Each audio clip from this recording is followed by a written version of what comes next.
नमो नमः। मैं डॉक्टर योगनाथ शुक्ल अपने संस्कृत योग यूट्यूब चैनल के माध्यम से आप सभी को कुछ न कुछ प्रतिदिन पढ़ा रहा हूँ और आप लोग उसका लाभ उठा रहे हैं।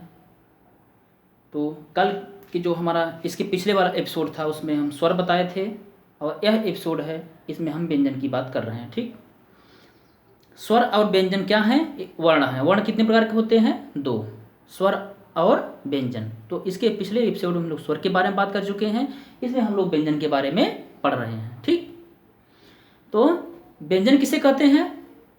जो वर्ण किसी न किसी स्वर की सहायता से उच्चारित होता है या बोला जाता है या उसका उच्चारण किया जाता है उसको हम व्यंजन कहते हैं। ठीक, जो वर्ण किसी न किसी स्वर की सहायता से बोला जाता है अथवा उच्चारित किया जाता है अथवा उसका उच्चारण किया जाता है उसको हम क्या बोलते हैं? व्यंजन बोलते हैं। स्वर क्या था?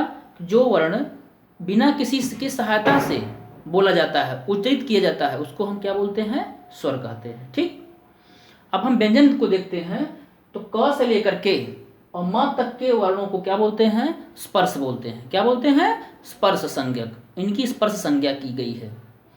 क ख ग घ अंग, च छ ज झ ञ, ट ठ ड ढ ड़, त थ द ध न, प फ ब भ म। ये सब क्या है? स्पर्श से इनकी संज्ञा की गई है। स्पर्श संज्ञक 25 वर्ण कहे जाते हैं। कितने हैं? 25। और इनके जो वर्ण अंतिम है य, जैसे अंग, य, ड़, न, म, ये सभी अनुनासिक भी कहे जाते हैं। क्या कहे जाते हैं? अनुनासिक। इनकी नासिका से भी उच्चारण इनका किया जाता है। मुख से तो किया जाता है, इनका मुख से भी किया जाता है और नासिका भेद से भी इनका उच्चारण किया जाता है। ठीक, तो इसको स्पर्श भी कहते हैं। यहाँ से यहाँ तक यानी क से म तक स्पर्श संज्ञक भी कहलाते हैं।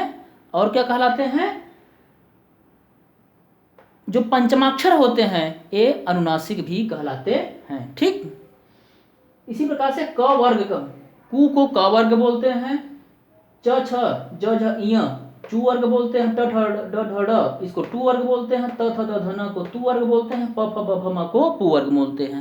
यानी यदि हम क वर्ग कहें तो क से लेकर के अंग तक सभी हैं। ठीक, यानी प वर्ग भी कहते हैं, त वर्ग भी, ट वर्ग भी, च वर्ग भी और क वर्ग भी। इनको पूचू टू पू के नाम से भी पुकारते हैं। ठीक, इतना आप लोग समझ गए होंगे। अंतस्थ किसे कहते हैं? य व र ल। य व र और ल को अंतस्थ नाम से भी पुकारते हैं। अंतस्थ संज्ञा इनकी की गई है। इनको अर्ध स्वर भी कहा जाता है। क्या कहा जाता है? अर्ध स्वर। और उसमें क्या है? श श स ह, श स स ह, श श स ह। इनको श ख स ह भी लोग बोलते हैं। अनुस्वार किसे कहते हैं? जो बिंदी हो जाती है ऊपर, जैसे अहम में म है, म जब अंतिम रहता है और उस अहम के बाद यदि कोई व्यंजनाक्षर होता है, व्यंजन वर्ण होता है, तो यह म कहाँ चला जाता है? ऊपर। क्या कहते हैं इसको? अनुस्वार कहते हैं। ठीक, उसी प्रकार से पुस्तकम में है। किसमें है? पुस्तकम में म है, म के बाद कोई व्यंजन वर्ण रहेगा तो उसको कहाँ चला जाएगा? ये म ऊपर चला जाता है।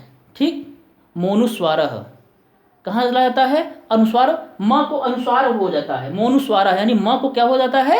अनुस्वार हो जाता है। इसके बाद यदि कोई एक स्वर रहेगा तो ये फिर ऊपर नहीं जाएगा, जहां है फिर वहीं रहेगा। ठीक, विसर्ग क्या है?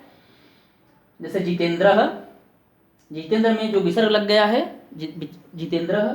दिनेश में विसर्ग लग गया है दिनेश है। सुनील में क्या है? विसर्ग लग गया तो सुनील है। देव में विसर्ग लग जाएगा तो विसर्ग क्या हो जाएगा? देव है। राम में विसर्ग लगता है तो राम है। ठीक, और संयुक्त व्यंजन आगे देखिए। संयुक्त व्यंजन किसे कहते हैं? 3 प्रकार के संयुक्त व्यंजन कहे गए हैं। कौन कौन? क्ष, त्रय और ज्ञ।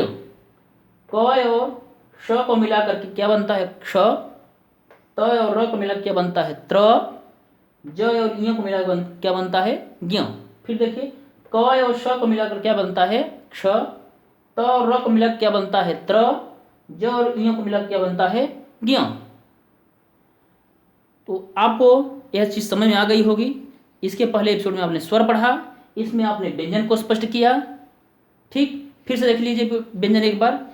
क से लेकर के म तक जो 25 वर्ण हैं इनको स्पर्श नाम की संज्ञा दी गई है। ठीक।